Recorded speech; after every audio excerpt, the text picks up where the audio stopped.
So interview offers came out about 2 weeks ago now, and I did not get an offer.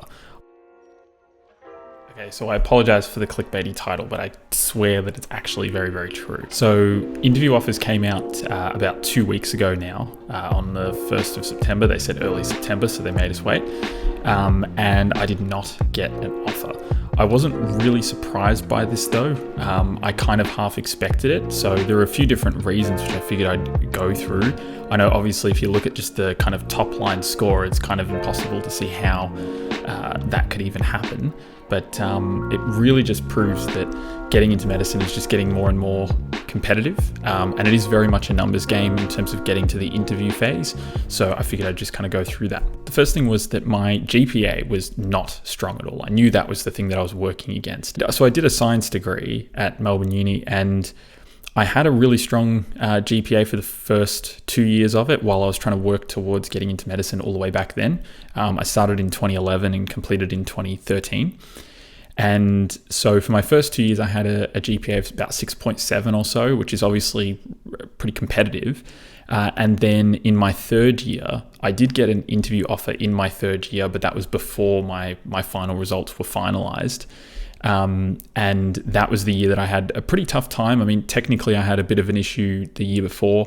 In my second year, I was trying to hold it together basically. So my mum passed away after a 4-year battle with cancer from when I was in high school. And so obviously that took a bit of a toll. And she was a single parent, so I was raising my younger siblings and things and paying bills, and I was working as a tutor full-time as well. I was probably working 30 odd hours a week, tutoring high school students and things to cover bills and pay for things while I was still studying full-time. And so I held that up during my second year quite well, but once I hit the third year, it was just getting to be way too much, and my focus was not really on my uni work anymore. And so my GPA dropped pretty significantly. And then it ended up with an average of a 5.8, like weighted, because obviously the GPA is weighted times 3 on your third year. So it ended up a 5.8 at the end, 5.834 by GEMSAS calculation, which is obviously well and truly below the minimums that you'd really want to be looking at. When average is kind of 6.7 or so, you really want 6.5 and above in most cases. So going into it, I kind of knew that was working against me anyway. And that's partly why I went into my GAMSAT preparation aiming for a 75 plus, which was an astronomical figure to begin with. But I knew that there was really no point in aiming anything lower. And I think I went into it just kind of going, we'll just see what happens, and acknowledging that even though I'd worked really hard to get to where I was, that I wasn't feeling the same pressure as the last time I'd applied back in 2013, because I knew that if I didn't get in then, or I didn't get a competitive enough score on the GAMSAT, then it didn't really matter, because I already had my business that I'd built up in that time. And I knew that I was equally passionate about the two. And so I didn't really put myself too far into the application process, and kind of prepared myself for the fact that the chances were I wasn't even going to get a GAMSAT score that even made me consider myself competitive in any way. This year, we haven't seen the actual cutoffs or anything released or anything like that, but just from looking at the kind of scores that got interviews and things, it's highly competitive, and I was not surprised whatsoever. It didn't really bother me all that much either, because I really went into GAMSAT just kind of wanting to know what I was capable of. And for me, it was just about seeing if I could kind of switch back on my kind of ultra competitiveness when it came to my own study with myself. And that's really all I came to achieve, basically. The second factor was that Melbourne University, they use an unweighted GAMSAT. So obviously my score is a weighted one, so times 2, effectively counting for 50% from section 3, and that being my strongest section, of course, pulled the average to an 84. Taking it as unweighted, it was a 78.7, which is still obviously very, very high, but I knew that was hurting my overall combination score with a much, much lower GAMSAT score as well. And so I think this gave me overall, I think it worked out to be like a 1.63 or something. So it's probably competitive for rural, but being a non-rural applicant, it was really, really not there, to be honest. And so even when I put in my application, knowing that I wasn't really sold on the idea of me getting a spot. And so again, it didn't really come as a shock. The third thing was that I only put Melbourne Uni as a preference on my preference list. I didn't preference any other unis, and this wasn't because of some kind of snobbery or anything like that, only wanting to take Melbourne University. I knew that it's one of the most selective, and obviously it's in a huge demand. But it was really because it was the only medical school that was within reach of my work. So I obviously work full-time as a private tutor. At the moment, I'm working from home, but the goal is obviously to have my business working within students' homes and traveling around Melbourne. And I've done this for 11 years. So it's really what I've built my career on. And obviously it's my source of financial income as well. And so it's been quite a challenge to even prepare to get back to trying to consider studying full-time. It's been a few years kind of putting this in the works. And so I really wasn't prepared to risk all of that, applying interstate or applying to Deakin in Geelong, which use the weighted GAMSAT score, because I really wasn't sure if I was able to relocate and then keep all of my work online. It's obviously been working quite well, but I needed time to really make sure that all of my clients were ready to move online permanently. And this is something that I'm still working through. And then also working with all of my staff and things like that, making sure that they're happy to continue working while I'm located remotely.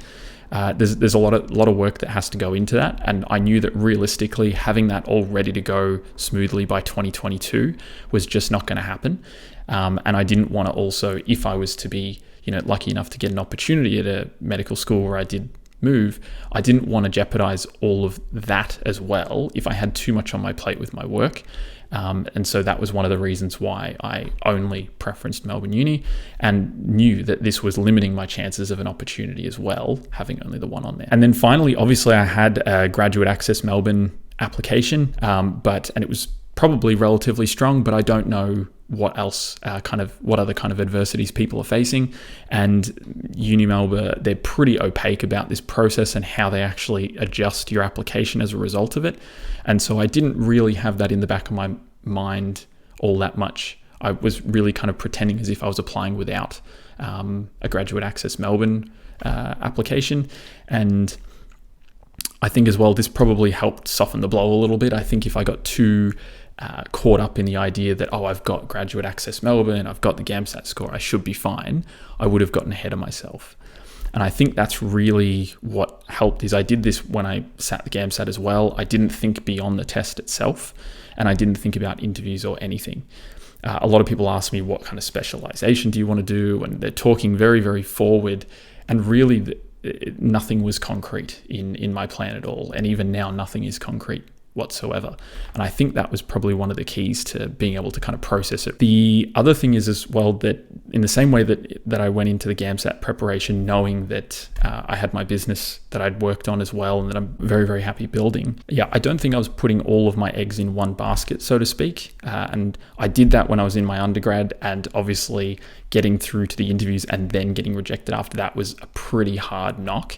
And just kind of learnt that it's, even though I'm still very passionate about it, I don't see it as something that I have to commit my entire life to, because there are other opportunities as well, and they're equal in a lot of ways. And so I don't get too caught up in the kind of long process of it. I just think of one step at a time. And so if there's a setback, it's just, I'm not losing as much in that sense. And then finally, the other thing is I did have a backup plan as well.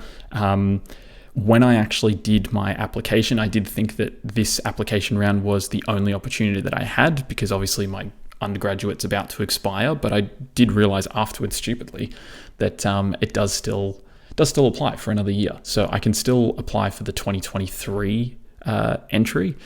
And so that's something that I'm looking at doing, is particularly Deakin in Geelong, and then also Sydney University, now that they've removed themselves from the GEMSAS consortium of schools, and they're now just ranking everyone based on their own weighting of a GAMSAT score after having just a hurdle of GPA of 5.0. So that obviously gives me a much, much better opportunity at a spot, and it would mean relocating. So I'll be reapplying next year and not preferencing Melbourne at all. I know that I don't have a shot there, which is fine. And I'll probably apply to Sydney Uni separately, and then also through GEMSAS apply to the interviewing schools, just see how I go with them. And then from there, if I've got any opportunities, then from there, I'll look at what I do. And beyond that, I'm really not planning anything from there. I'm not even thinking about what might happen. It's just, I'm going to apply to Sydney and I'll apply to Deakin. And I'm assuming that I'll probably end up applying to a lot of other medical schools around the country, because if I'm able to relocate to Geelong, that's equivalent to relocating interstate. And so really, I'm not that fussed about where I move to if the opportunity was to present itself. And I think within another year, I'll be able to have my business ready to go and to work remotely. And so I'm kind of looking forward to that application process again. In the meantime, though, obviously, then it just gives me more time to work on these videos and things like that, helping people sitting the GAMSAT, those sitting now in March as well.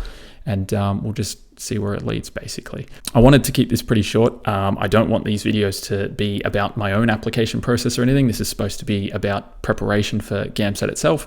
But I figured that people might suddenly realize, hang on a second, it's gotten to November or something and there's no talk of medical school.